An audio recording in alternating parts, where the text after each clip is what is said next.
สบายดีพบกับ2คลิปตัวอื่นเช่นเก่าเช่นเคยเนาะทุกคนเนาะ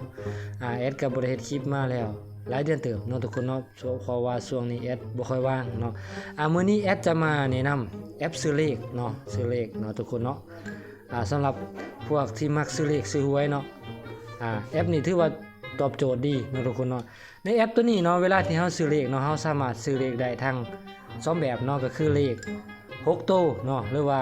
2 3 4 5 6โต้ได้เนาะได้เลขนำซัดได้ในแอปเดียวเลยเนาะทุกคนเนาะ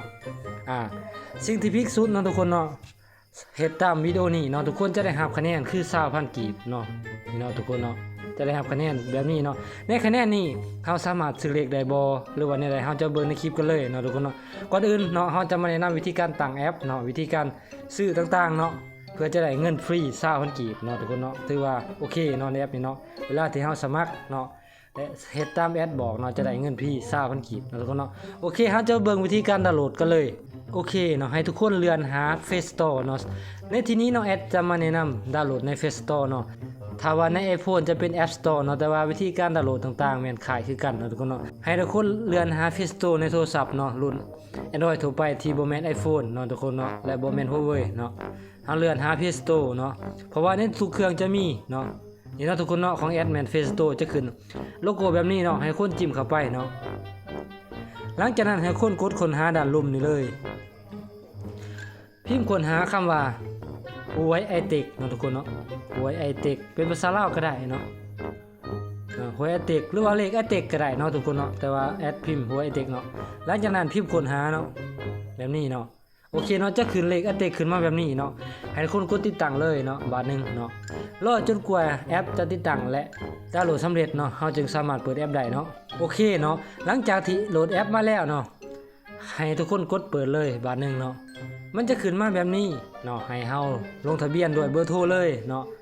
กดเข้าไปแบบนึงเนาะให้พิมพ์คำว่า20เนาะและตามด้วยเบอร์โทรของตัวเองเนาะบ่ให้พิมพ์020เนาะต้องพิมพ์20และตามด้วยเบอร์โทรเนาะทุกคนเนาะหลังจากนั้นเนาะหลังจากที่ใส่เบอร์โทรถูกต้องละเอียดแล้วให้ทุกคนกดที่รับ OTP เนาะระบบจะส่งรหัส OTP มาที่เครื่องของเฮาเนาะ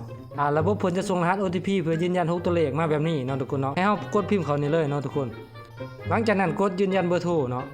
โอเคเนาะถือว่าเขาแอปได้ไปเที่ยงไว้แล้วตอนนี้เนาะให้ทุกคนปิดเนาะหรือว่าอยากอ่านก็ได้เนาะเฮาจะปิดเนาะ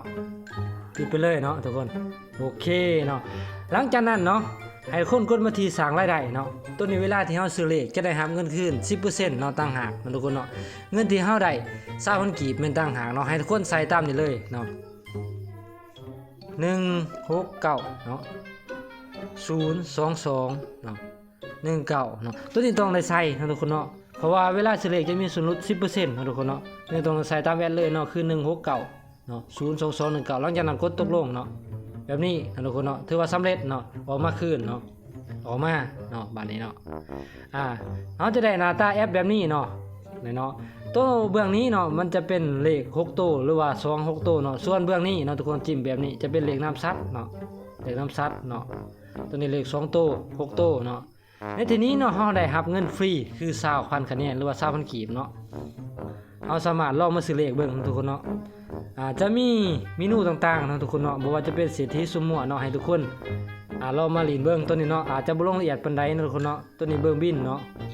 เบิ่งบินสามารถเบิ่งได้ทั้งเลข6ตัวและเลขนับซัดเนาะในเบิ่งบินเนาะตัวนี้เนาะตัวนี้ผลหวยเนาะปุ่มนี้เนาะสามารถเบิ่งทางได้เลขนับซัดแล้วก็เบิ่งได้ทั้งเลข6ตัวเนาะผลหวยเนาะถ้าเป็นข้อเลขเนาะนี่เนาะทุกคนเนาะลองท่าเบิ่งเนาะเอามือจิ้มเบิ่งเนาะนี่เนาะทุกคนเห็นบ่รูปแบบนี้เนาะนี่เนาะจะมีเลขขึ้นมาแบบนี้เนาะทุกคนเนาะ9044ครับตัวนี้ให้ทุกคน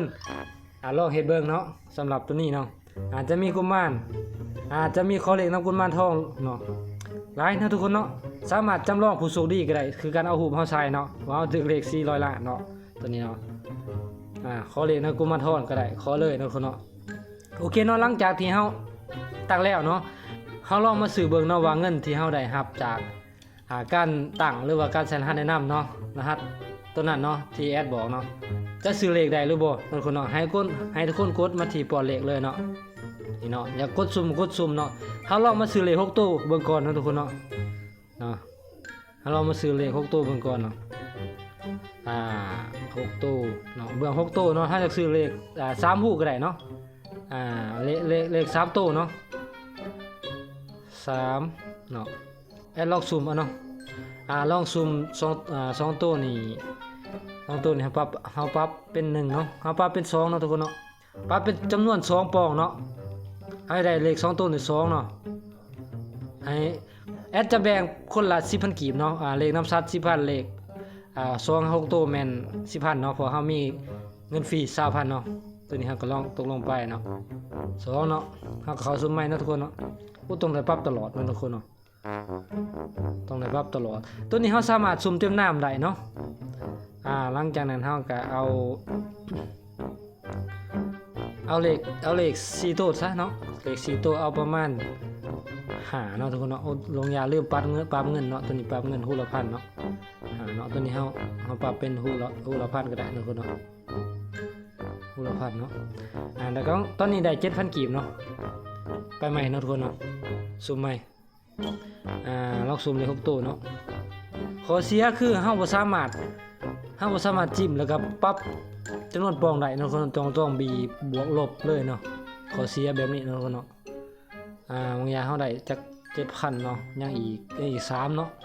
อาจจะซุ่มใน6ตู้เนาะ3โอเคตอนนี้เฮาได้เลข 10,000 กีบเนาะกดชำระเลยทุกคนกดชำระเลยเนาะตัวนี้เฮามีคะแนน 20,000 เฮากดด้วยชำระด้วยคะแนนเนาะชำระเลยทุกคนเนาะนี่เนาะทุกคนเนาะเฮาจะบ่ได้เสียเงินจะกีบเนาะเพราะว่าเป็นคะแนนเนาะโอเคเนาะทุกคนชำระได้เนาะชำระด้วยคะแนนเนาะเฮาบ่ใช้เงินจะกีบเนาะสำเร็จไปเลยเฮาจะเบิ่งบิลเนาะบัดนี้เนาะนี่เนาะทุกคนบิลเลขลาวเฮาเนาะนี่เนาะตามที่เฮาซื้อเมื่อกี้เนาะทุกคนเนาะถือว่าได้เนาะทุกคนเนาะบ่ได้จกตาอีกเนาะสำหรับเงินคะแนนฟรี 20,000 เนาะเฮาลองมาซื้อเลขน้ำซัดเนาะกดที่เลขน้ำซัดนั่นถึงเลยเนาะเฮาจะให้สั่งกับกุมารทองเนาะเลือกเนาะให้กุมารทองเลือกซะเนาะนี่กุมารทองเลือกให้แล้วเนาะเฮาก็กดเพิ่มเนาะหลังจากเลือกเสร็จเฮากดเพิ่มเนาะแบบนี้เนาะโอเคเฮาจะกดซูมเนาะทุกคนเนาะเฮาจะใส่จำนวนเก่าเนาะเพราะว่าเฮาซูมไปแล้วเนาะกดพัดกีบเนาะเฮาบ่ใส่ฮู้2เนาะฮู้ละพันนี่เนาะเฮาจะได้ 10,000 กีบเนาะสำหรับคือเก่าเนาะทุกคนสำหรับโดยคะแนนนี่เนาะเนาะสำหรับเลขน้ำซัดเฮาสำหรับบ่ทันได้นะทุกคนเนาะนี่เนาะเฮาลองสำหรับแล้วบ่ได้เนาะนี่เนาะทุกคนเนาะเลขน้ำซัดสำหรับบ่ได้เนาะหรือว่าอาจจะเป็นแอดครับหรือว่าแอปอาจจะคัดของทุกคนเนาะลองสำหรับในเวลาหน้าทุกคนเนาะส่วนเลข6ตู้เนาะเลข6ตู้เป็นเฮาสำหรับได้เป็นที่เฮามาแล้วเนาะแต่ว่าคะแนนของเฮาตัวนี้แม่นยัง 10,000 เนาะแอดลองเลขน้ำซัดแต่ว่าบ่ได้เนาะแต่ว่าอาจคัดของเนาะทุกคนเนาะแต่ว่าให้ทุกคนลองซื้อเบิ่งเนาะในเลขน้ำซัดเนาะใส่คะแนนซื้อเนาะตัวนี้เนาะเพราะว่าปกติแล้วมันจะสำราได้นะทุกคนเนาะตัวนี้มันสำราบ่ได้อาจจะคัดของนิดนึงเนาะทุกคนเนาะส่วนเลข6ตู้เฮาสำราได้ปกตินะทุกคนเนาะใส่คะแนนสำราได้เนาะก็ประมาณนี้เนาะทุกคนเนาะสำหรับเลขไอเทคเนาะทุกคนเนาะให้ทุกคนเฮ็ดตามแอดเนาะทุกคนจะได้เงินฟรี 20,000 กีบหรือว่า 20,000 คะแนนเนาะทุกคนเนาะสำหรับทุกคนใดเนาะถ้าว่ามีคำถามสามารถคอมเมนต์แลกเปลี่ยนผู้เรียนนำกันได้เนาะสำหรับคลิปนี้ก็จบเท่านี้เนาะคนเนาะก่อนจากกันไปขอคน1ไลค์1แชร์และ1 Subscribe เพื่อเป็นกำลังใจอย่าลืมกดกระดิ่งเพื่อจะบ่พลาดคลิปใหม่ๆเนาะที่จะลงในช่องของเฮาเนาะคนใดที่มีคำถามยังสามารถคอมเมนต์ใต้คลิปนี้ได้เนาะ